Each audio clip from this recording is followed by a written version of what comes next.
After being abducted by the Kree warrior Ronan, the Fantastic Four have stopped him. Mr. Fantastic cobbled together a weapon from Kree robots, which Iron Man then fired into the power core of the weapon, called the Psych Magnetron. Doing so forced Ronan to retreat as the power core was destroyed. The energy released in the explosion somehow activated Mr. Fantastic's space-fold transceptor, teleporting the whole of the team elsewhere. This happened before Reed could even address Sue's possession by the alien creature called a mannequin, which is not only transforming her body, but also forces her to accept vocal commands. So, a bit of a net loss for the Fantastic Four on this one. But I think that the real victim here is the innocent, not even home for this, Watcher. At last, having traveled the cosmos, having witnessed many wondrous events and seen things beyond the ability to comprehend, finally, I, Uatu the Watcher, have returned home so that I can kick up my feet and ow! What the f*** did I step on? Is that a robot? Who brought a bunch of robots into my house and then blew them up? That's dumb! I was out for like 5 minutes and oh my god, the vault! Who blew up my vault? I kept all of my cool in there, come on! Oh, my insurance doesn't cover break-ins. Who breaks into the Watcher's house? I never thought that I would need coverage. Oh, this is perfect. This is just f***ing perfect. Poor guy. My name is Ben, and this is Comic Book Breakdown, episode 12.9, Broken Mirrors.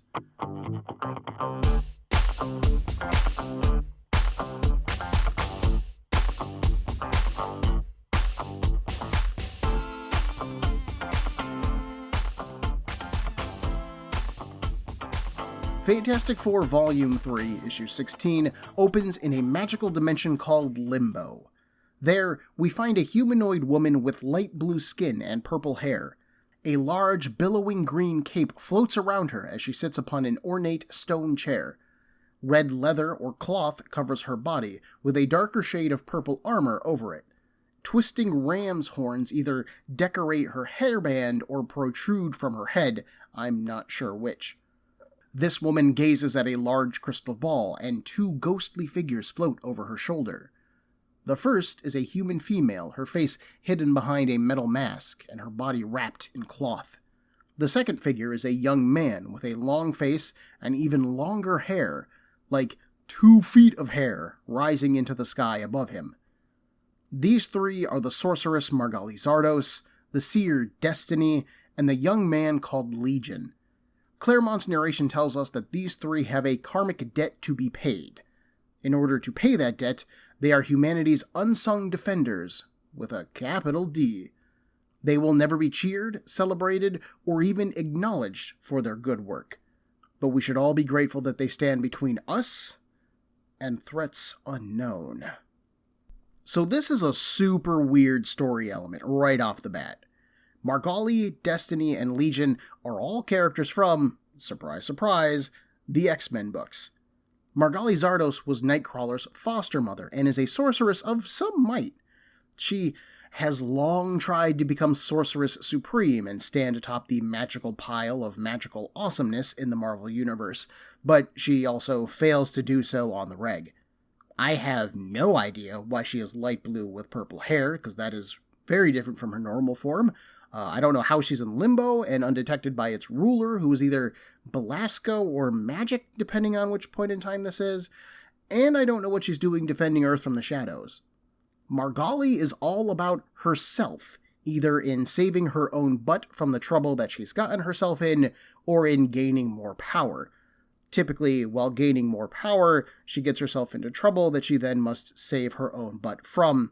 It's like her one weakness. It's what keeps her from being a good, notable villainess, actually.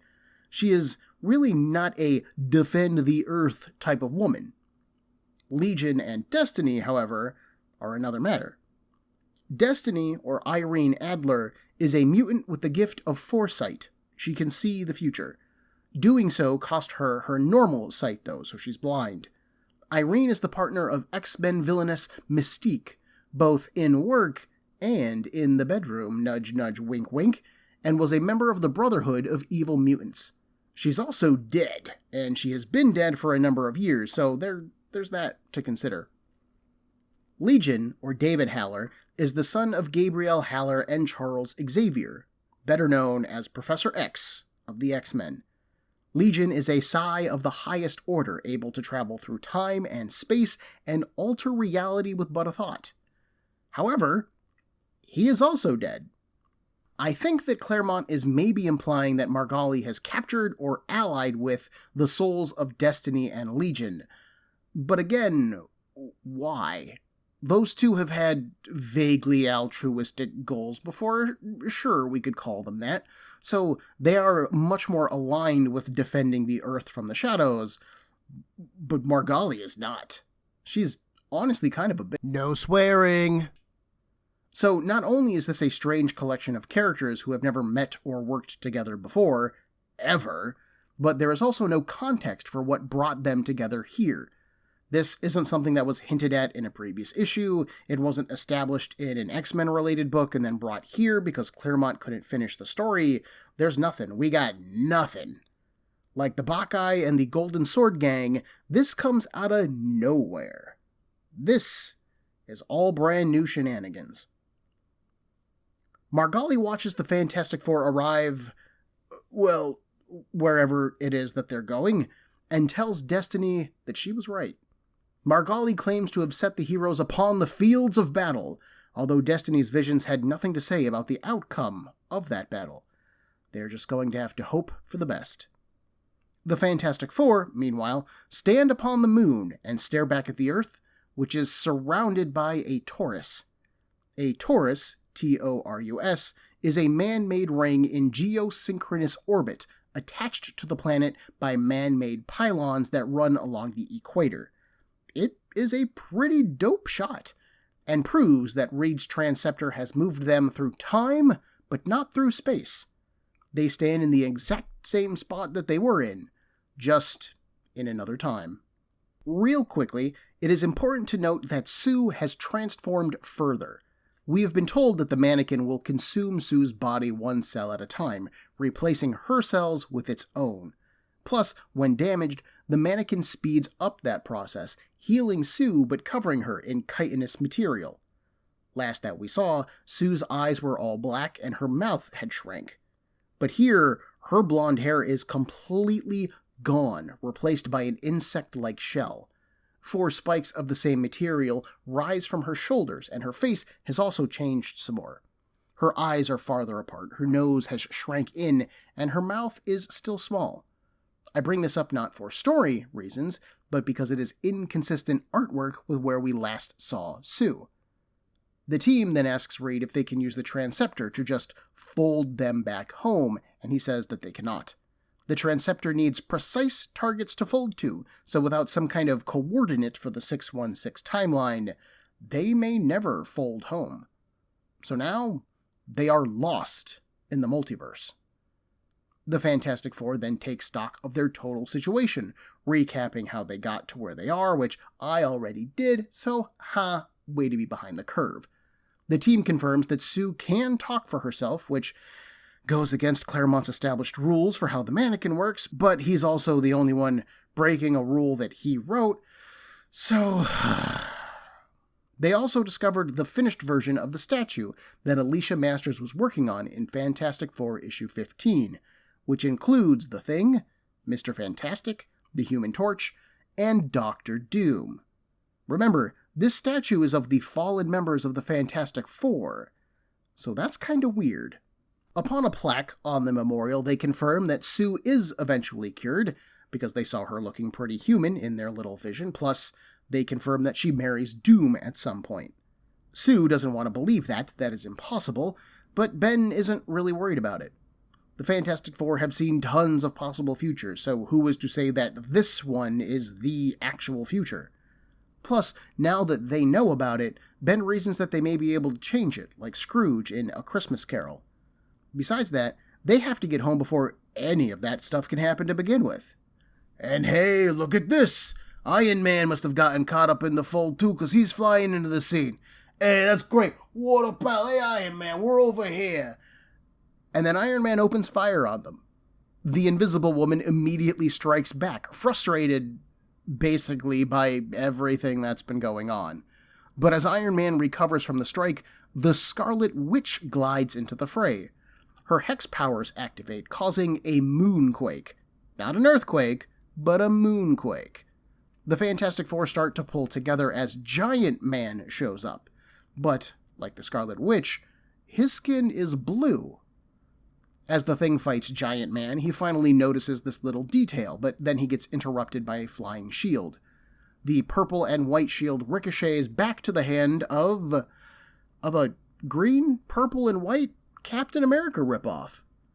This captain orders the Fantastic Four to surrender, and the Scarlet Witch promises that if they don't, they will face the might of the Kree Avengers. No thanks, guys. We're gonna pass. The Human Torch, who flew off at Reed's command, returns with the Avengers Quinjet, and the Fantastic Four climb aboard and head to Earth, eager to get some answers. Along the way, they all note that Earth's continents look drastically different from what they know. The planet basically just appears black with these glowing fields of red, although it's impossible to tell what they are at this height. And it's pretty ominous looking, actually. They also pass by an enormous skeleton, which belonged to an Akanti. The Akanti are basically massive space whales. Reed states that the skeleton reaches from the planet's surface to past 2,000 miles of altitude, which is the same altitude that the space station orbits at. So, this corpse? It's a biggin'. It's Ben who then explains what the Akanti are to the rest of the team, having heard of them from his friend, Carol Danvers, who spent some time in space with the X-Men. It's normally the X-Men who are running into these things, honestly. The Akanti are most often used as living starships by the insectoid aliens called the Brood, which the X-Men normally deal with. So, you guessed it, we're down another X-related rabbit hole. The Brood are an alien race that are they're like the xenomorph from Aliens meets roaches meets intelligent sharks. They infect any species that they can with their eggs, transforming their hosts into a brood. The Brood are intelligent thinking creatures. They're just also amoral consumers of anything that they can get their teeth on. And given that, Ben has to wonder, do the Kree Avengers and the Taurus serve to keep the Brood off of Earth? Or are they here to keep them imprisoned on it? Hitting Earth's atmosphere slowed the Quinjet, though, allowing Kree Iron Man to catch up with them. The Human Torch exits the ship to fight back, Kree Iron Man fights back himself and then damages the ship, and so the ship goes down. The Invisible Woman's force field keeps herself, Ben, and Reed from being crushed upon impact, while Reed's expanded body acted as a cushion inside of the ship. They exit the crash alive, but Sue is pretty wiped out. Reed, on the other hand, is pumped. All of the meat that had rotted off of the Akanti's body has grown a whole new ecosystem here. It's, quote, a hotbed of hyper-accelerated evolution, end quote. There's vegetation here, as well as buildings that range from smaller 1940s-style apartments to towering, glistening skyscrapers. Ben even spots some more animals at a distance, and given how they look, he is fine with keeping them at that distance. Up above, the Human Torch loses his fight with the Kree Iron Man, and, in a bright flash of light, he drops. Mr. Fantastic inflates his body in order to catch Johnny's, and Kree Iron Man approaches them. He scanned them visually in order to identify them, but at first he didn't believe what he was reading. No one could be as courageous as the legends say that these people are, but they are clearly warriors, and he will be delighted to be the one who finally kills them. And then an arrow lands in his chest, piercing his core, and he falls down dead. Wah, wah, wah. Two young humans stand behind the Fantastic Four. One of them is a white female, blonde, trim, dressed in red and yellow armor, and armed with a bow and arrows, quite a few knives, and maybe a short sword on her back. Next to her is a fit, blonde young man dressed in tan and yellow, but he has no shirt on, he's just wearing a jacket. Doesn't really seem practical, but I mean, I guess if I had abs, I would probably wear a shirt as little as possible too. He is armed with lots of knives as well, and he's got a big ol' axe. The woman, Redwing, admonishes Kree Iron Man's corpse for not killing his enemies right off the bat. The man, Lucas, introduces them both to the Fantastic Four. He also adds that they are right where they were told that they would be, exactly when they were told they would be there. Great timing, y'all. That puzzles Reed, who isn't sure how they could have been expecting them given that they just teleported in here randomly, but Redwing cuts him off. Just because these people are the Fantastic Four, that doesn't mean that she trusts them, okay? Redwing tells them to get a move on. They have one shot at this, and their window of opportunity is closing fast. As the two groups walk, we're given the Cliff Notes version of their Earth's history. At some point, a cataclysm happened, and the shape of the universe changed. Wow. Alright, sure, I'm not exactly sure what that means, but okay, cool, I guess we'll just roll with it. Once that had settled, the Kree were ruling the Earth, and they began to hunt humans for sport. Humanity fought back against them, and now the Kree rarely come to the surface anymore. But humanity now has to deal with the bugs that came off of the crashed Akanti when it died. But those bugs are not the Brood. These bugs kill everyone, human or Kree, and they especially focus on anyone with superpowers. Those types get absorbed by the Queen, and she then passes those powers on to her next generation. That is who Redwing and Lucas are hoping to kill. So of course, that's when a cluster of these bugs attack, bursting through the wall. They are ugly and pointy, and they are eager to kill. The Fantastic Four start fighting, but these bugs are pretty tough. They're pushing an already exhausted Sue to her limits, while Johnny's Nova-level flames do nearly nothing to them. Ben points out to Reed that the bugs have cut off their escape, and they've got more paths to approach from. The longer that the Fantastic Four stay here fighting, the better a chance that these bugs are gonna win.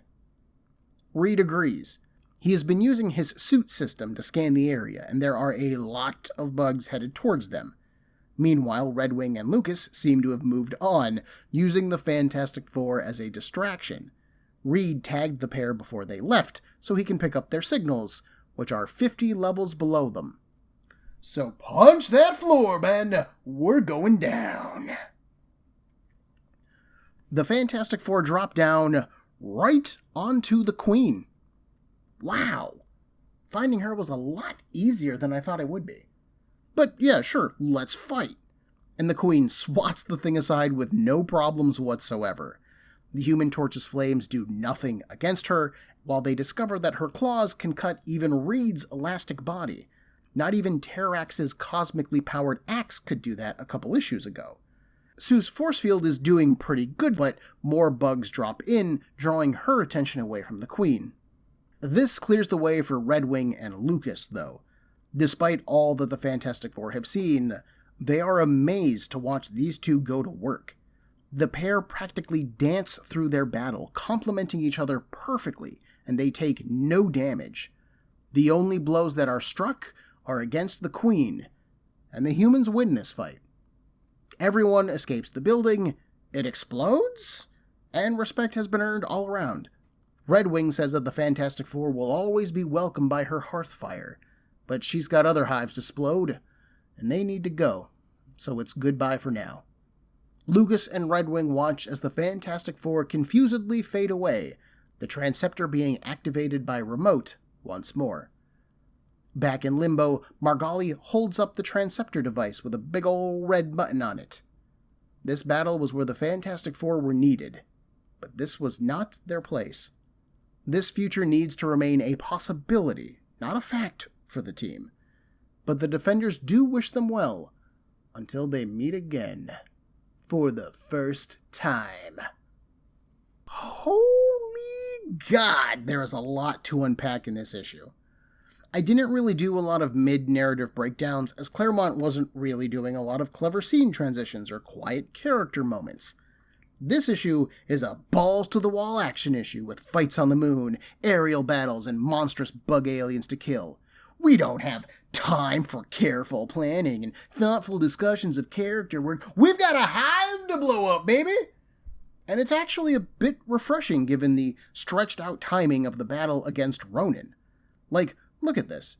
In 4 issues, the Fantastic Four fought Ronin 3 times, lost to him twice, and barely managed to drive him away from the moon.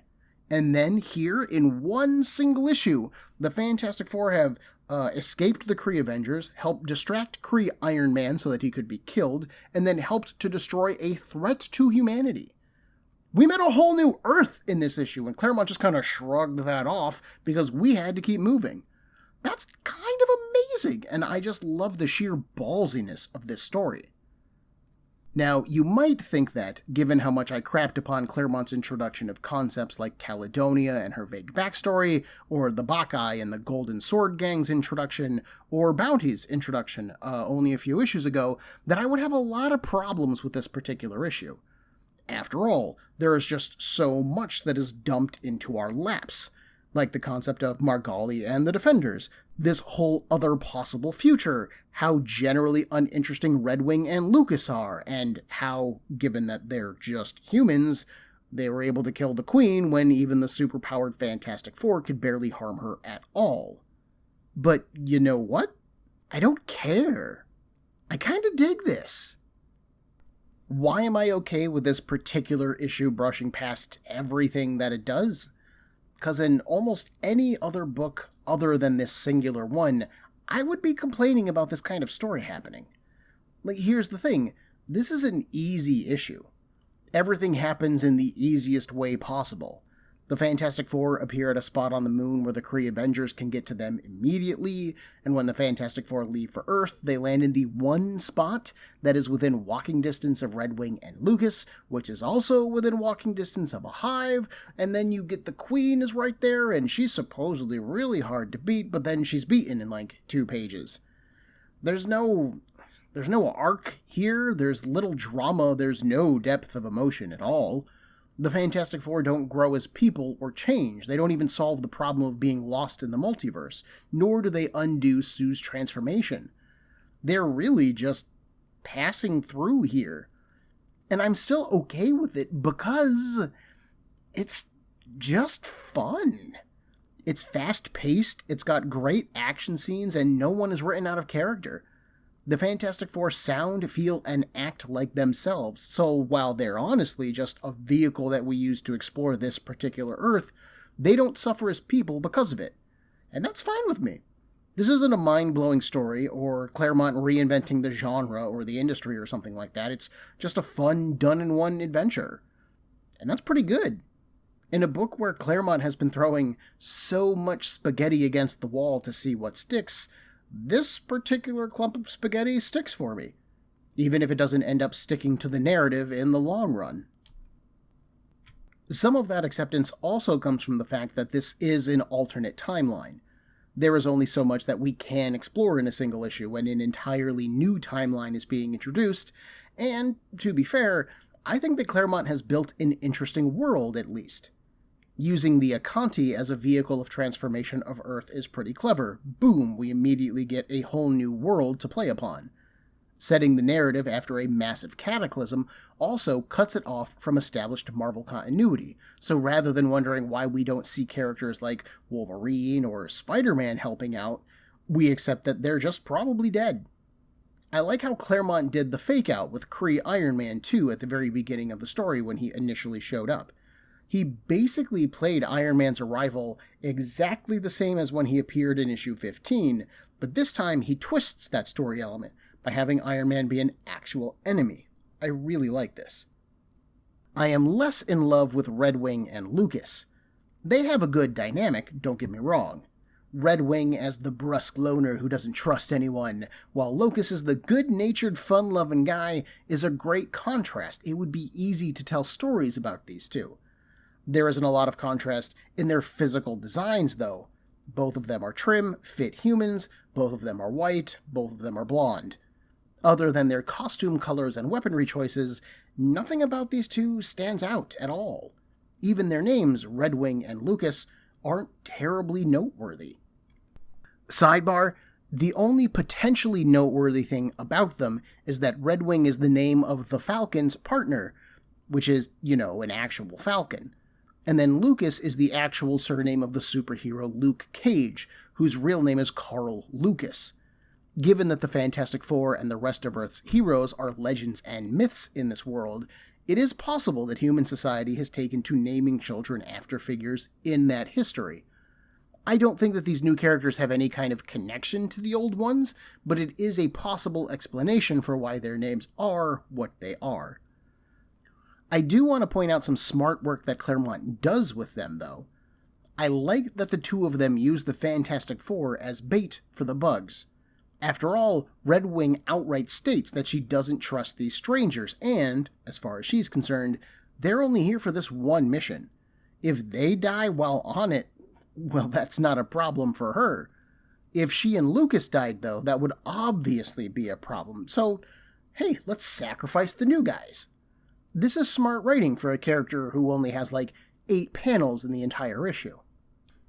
I also like the way that Claremont handled their battle against the Queen, because it's almost a repeat of the scene that we had with Bounty, but this one is well executed. Where Bounty got a single page with some sound effects on it, Redwing and Lucas get a single page that is split in half, each one of them in an action pose as they maneuver and injure the Queen. But this time, Claremont has added in prose narration to highlight how they fight, how they move, and how impressive they are. Despite being just human, they are the most experienced ones here. They are the most skilled fighters. And Claremont actually sells me on that through his narration. This scene works light years better than the one with Bounty, and I am glad to get to say that. We don't get any further setup or explanation for Margali's situation either, but again, this is a concept that I like. Margali appears to be using the spirits or souls or ghosts or whatever of Legion and Destiny in order to police the multiverse from the shadows. And since Limbo is a realm that exists outside of time and space, it touches every reality while being influenced by none. It is a cosmic blind spot. In this particular case, Margali saw that Redwing and Lucas needed some backup, so she delivered the Fantastic Four to them. The Fantastic Four were then the determining factor in their defeat of this particular queen, and hopefully their eventual reclamation of Earth.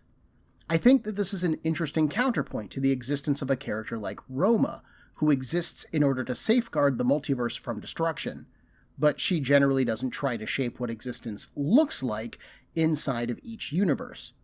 Roma exists to make sure that the multiverse exists, not that the people are happy or alive inside of it. Margali appears to be taking that particular route, defending the people, or at least defending humanity, inside of each reality. This is a neat idea, one that I would love to see get picked up again, especially knowing how many alternate reality plot lines that Claremont writes after he finishes this run, but I don't believe that these defenders are ever referenced again. And I really want to know why Margali is blue. She has had a demoness form before, but traditionally she is green. I suppose that she could probably just Bamfin magic her way into a new skin color, but again, why the change to begin with? Why is this the thing that I'm hung up upon? Let's move on. We have another reality to fold into.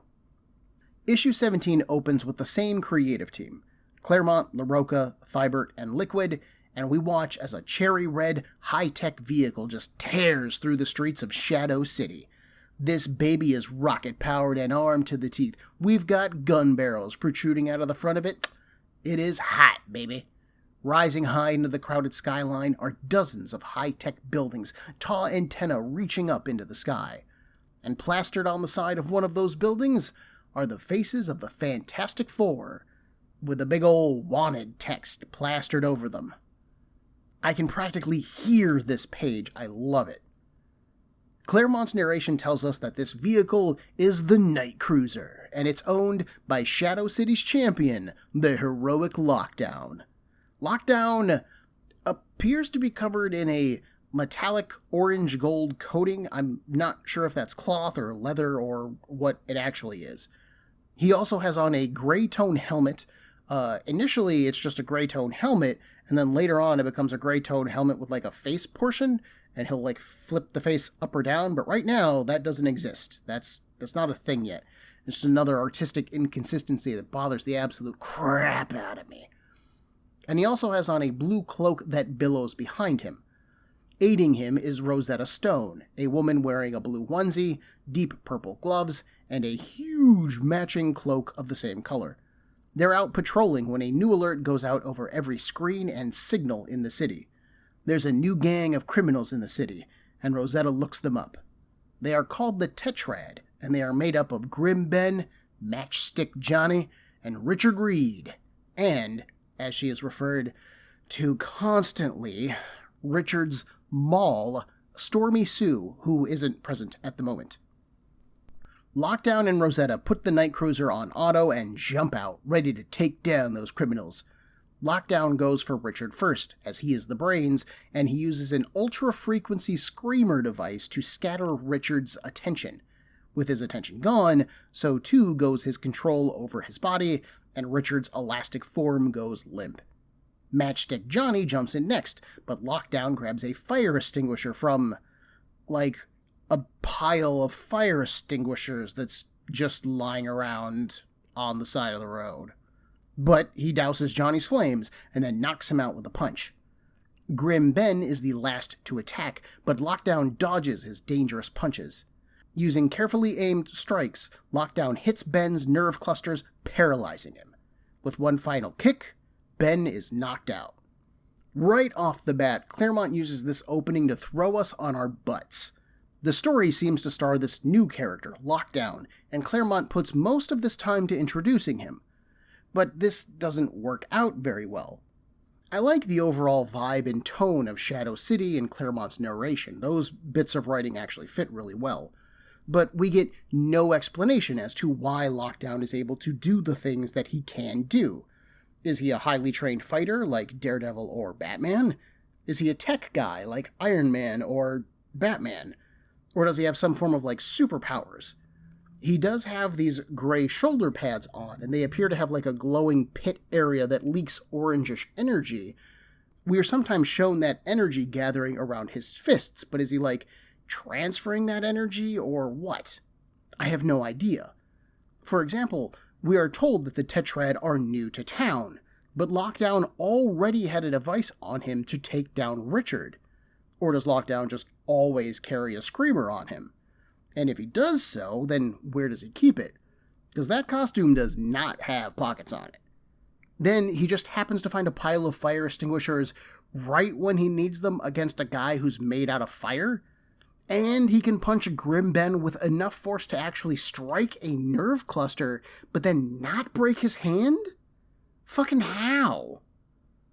Lockdown is clearly smart, which is fine, and he is agile, which is also fine, but this is a little too god-tier of a takedown for me to actually enjoy it. But why?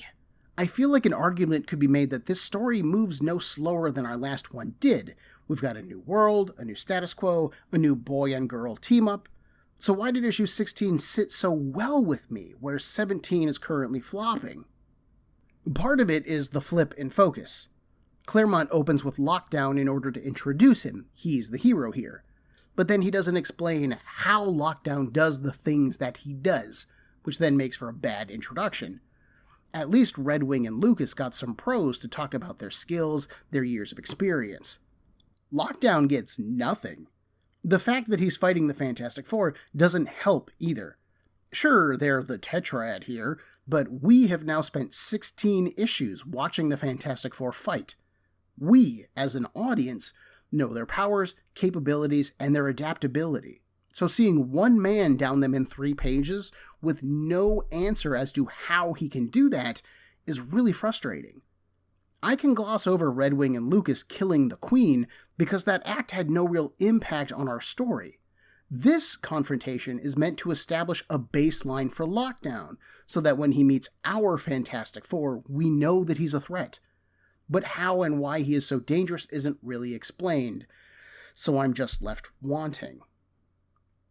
Lockdown and Rosetta turn the Tetrad over to the cops, who captured a member of another gang tonight, Gyre of the Twisted Sisters.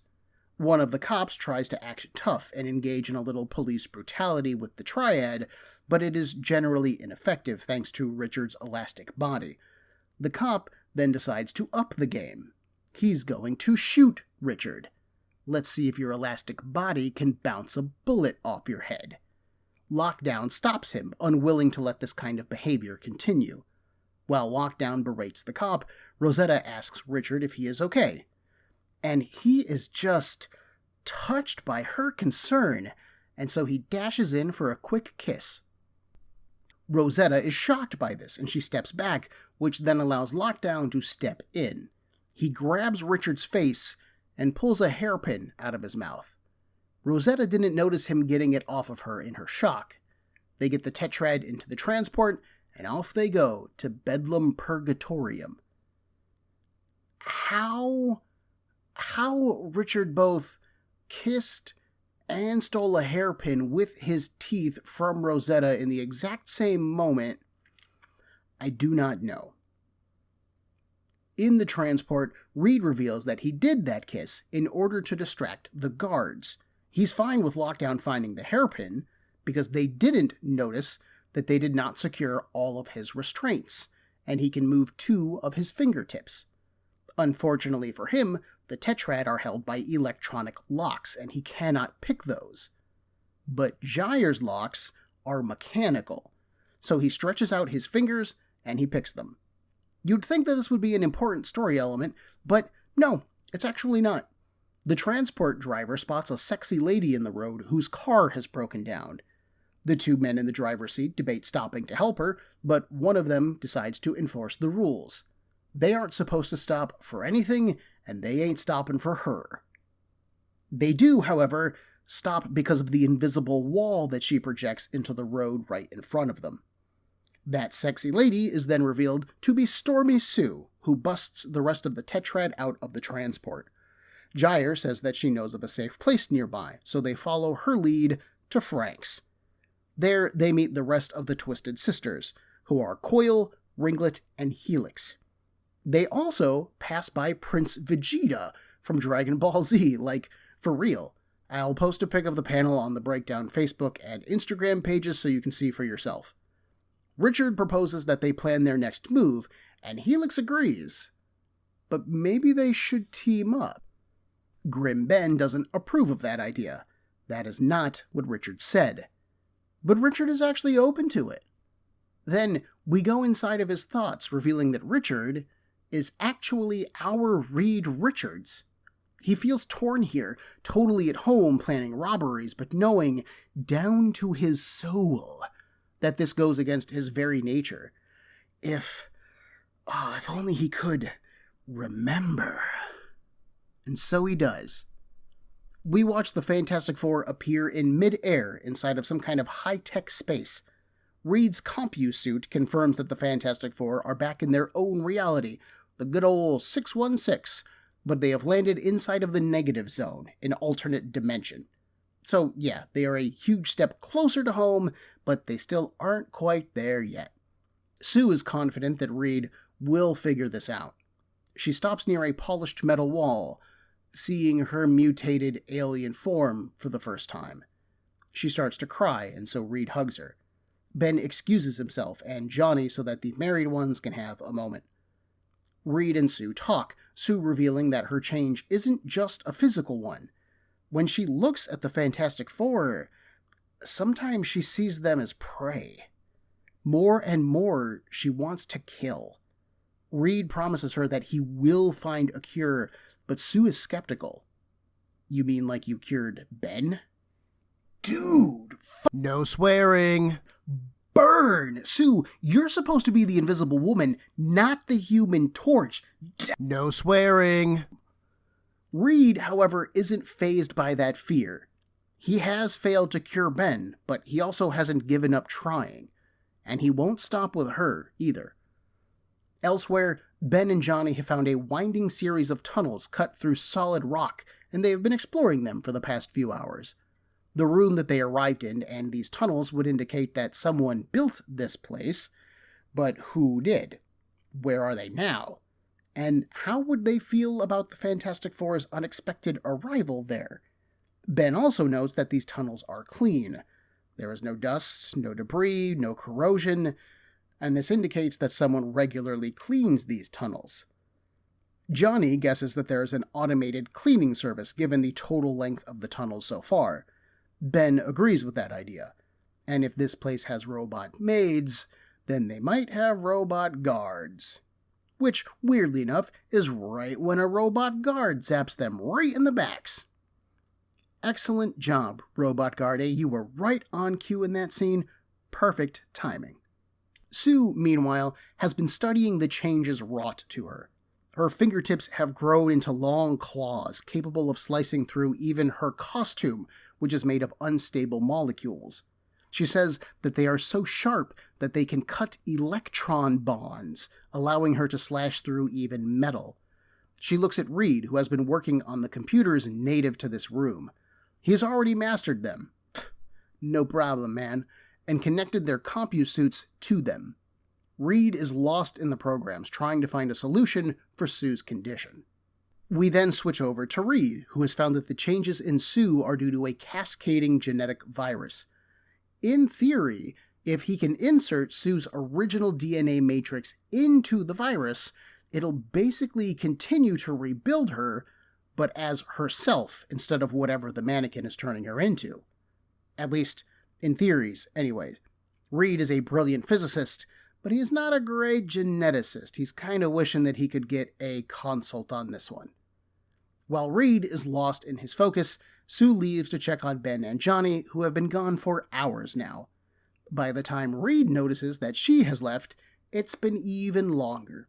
He finds the Fantastic Four on his CompuSuit radar and then goes after them. When he finds them, the other three are unconscious and being loaded into some kind of high-tech pod. Reed initially tries to talk the robots down, but they have programming to follow. He then tries to dodge, using his CompuSuit to hack those pods. The pods appear to transform the occupants into whatever the programming says, but thanks to Reed's suit, he can hack into that, maybe give himself some measure of control over it.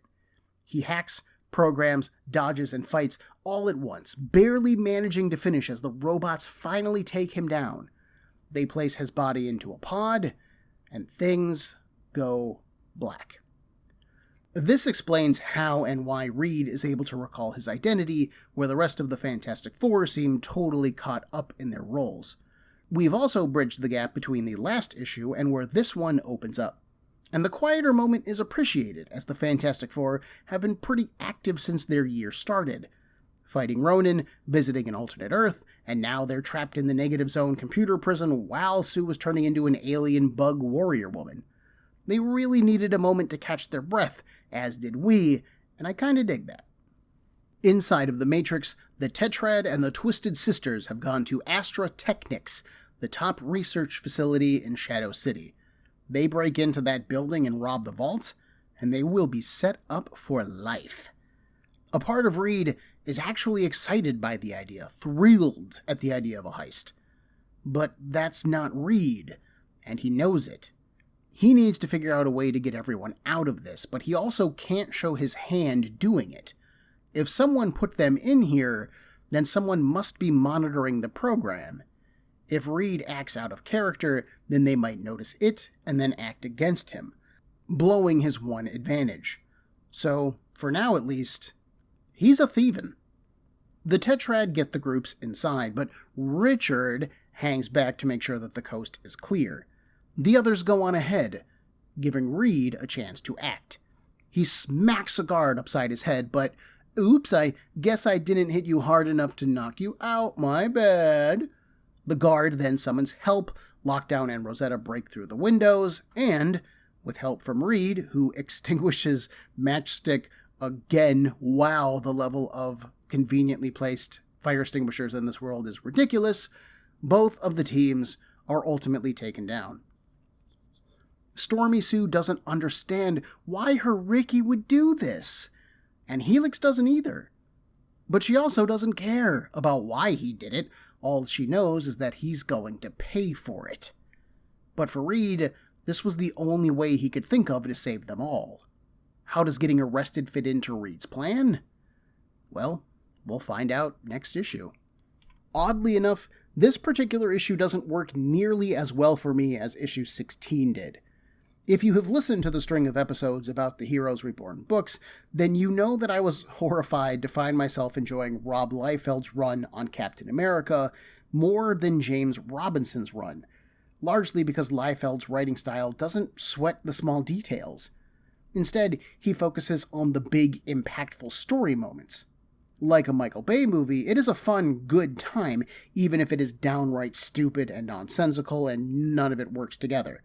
And Claremont kind of channeled that style of storytelling in issue 16 in his own way.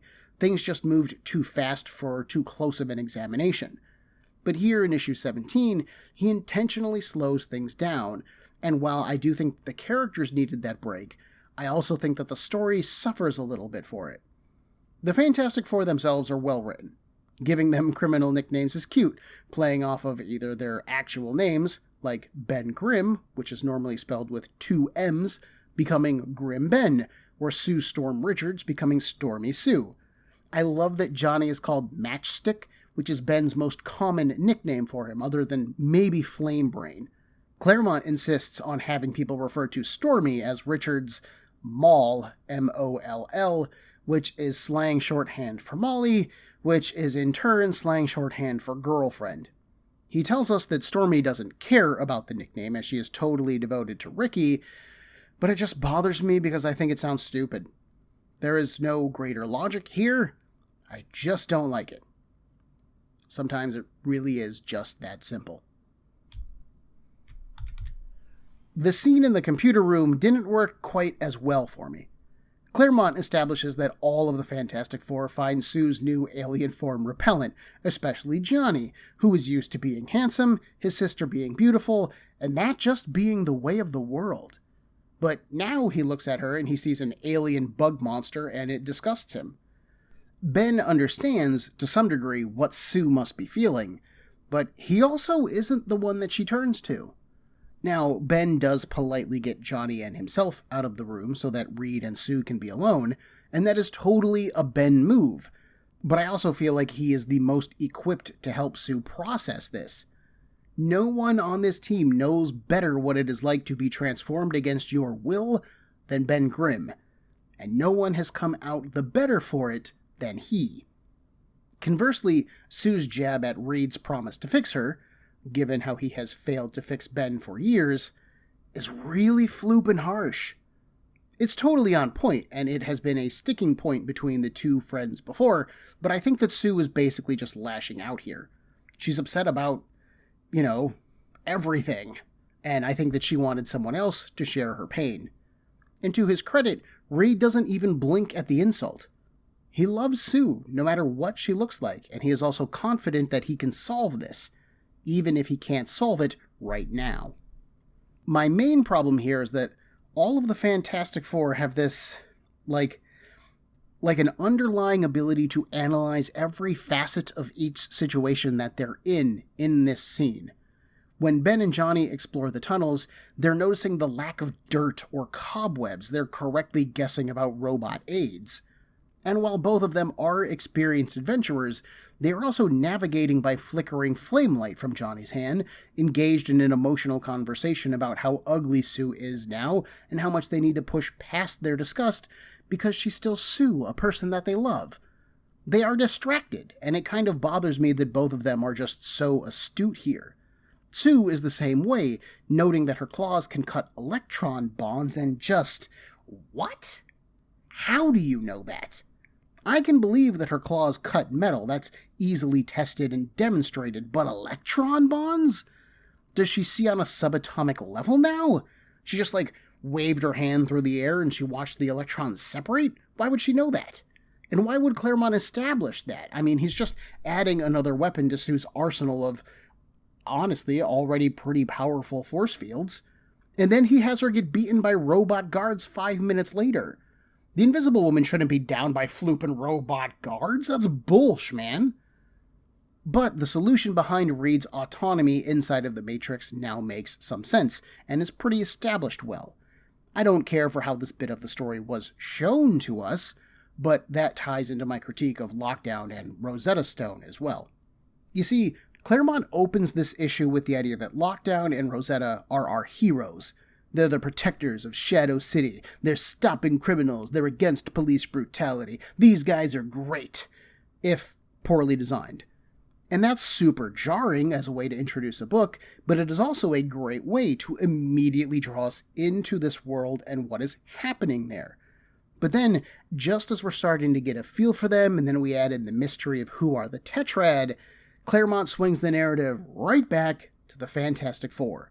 He blows the mystery, immediately establishing how they got there and how they feel about recent events, totally driving Lockdown and Rosetta out of the story. I think this would have been a much more fun adventure if the whole issue was actually from Lockdown's perspective. When Reed turns on the Tetrad and the Twisted Sisters at the end, it would have been so much more shocking and baffling, especially given that Rosetta Stone notices that Richard fakes being defeated in that fight. She would have pointed that out, then adding to the mystery of what's happening here.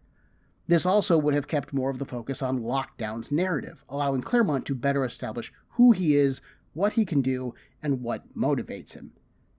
From a design standpoint, Lockdown and Rosetta are not impressive at all.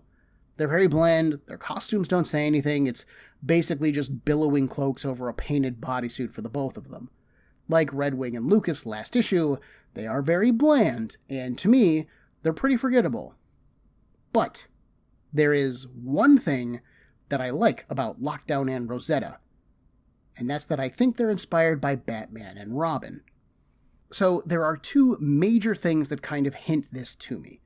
When Lockdown and Rosetta turn over the Tetrad to the police, Lockdown calls one of the officers by his surname, Dini, D-I-N-I. Now, this could be complete coincidence, but there is an American comic book author named Paul Dini who is famous amongst the comic scene. He is most well known for his work in animation, though, most notably on Batman the Animated Series, where he introduced the character of Harley Quinn. Dini is such an uncommon name in the comic scene, and it is one that is so highly tied to comics, that it immediately stood out to me when I read it. It would be like Batman talking to an officer named Claremont in one of his own books, and it not being a reference just be so weird. But then, Dini goes on to say that he and his boys stopped some of Ghul's guys, spelled G-H-U-L. This is the same spelling as longtime Batman foe Ra's al Ghul. Again, these could be completely coincidental, but to me, they smell like Batman. Add in other ideas like the neighborhood that the cops mention called Barrowhaven, which is similar to the fictional city of Bloodhaven in DC Comics, or Bedlam Purgatorium, which is one half asylum, one part prison, kinda like Arkham Asylum, or the fact that Lockdown drives around the city in a fast car, patrolling for news, and then he jumps out and kicks butt with his physical training, clever gadgets, cunning mind, with a large billowing cape, and his sidekick. All Lockdown really is missing is a bat on his chest. I can't find anything to confirm this theory online. Lockdown and Rosetta only appear one more time in Marvel continuity in a book written by Chris Claremont, oddly enough, so there's not a lot of information about them out there. However, given Claremont's penchant for Easter eggs to other companies in this run so far, and Larroca's constant artistic nods, like Vegeta showing up in a bar this issue, I would totally believe that the pair were kind of having some fun with Lockdown and Rosetta's concept in this issue. Other than those story issues, I like the concept here. The Fantastic Four being placed in a computer simulation reality is a very sci-fi concept, even if the reveal of it is kind of lackluster. While Lockdown and Rosetta aren't terribly noteworthy, I'm intrigued by how much of a real life do they have in the simulation. Like, are they people? Are all the people of Shadow City real people? Oh, hang on. I just got the naming of Shadow City. It is literally a shadow cast by another culture, whoever built and set up this computer program. It's not a real city. It is a Shadow City. Oh, that's cute. But yeah, are Lockdown and Rosetta's people, like, in pods somewhere, cast in the role of being superheroes? Are the Twisted Sisters in a similar situation where they have been remade into criminals? And are they going to have a larger role in this story other than just, like, being around? I guess we'll see. Next time, Reed Richards is the only man who can both break his teammates out of prison and out of a complex computer simulation. But he betrayed his friends and allies in order to do it, making him even more enemies in the process. Mr. Fantastic is going to need to live up to his name if he hopes to escape Bedlam Purgatorium. Then, in issue 18, the Fantastic Four's journey takes them through worlds unknown and brings them against the death that walks, the winged terror that is Annihilus. Join me in a week for Comic Book Breakdown, episode 12.10, Homeward Bound. Everyone, there are a million podcasts vying for your time and attention, and I'd like to thank you for listening to mine. If you would like to get in touch with me to share a concern, request a series, compliment me, berate me, whatever you like, send me an email at cbbreakdown@gmail.com. Otherwise, thanks for listening.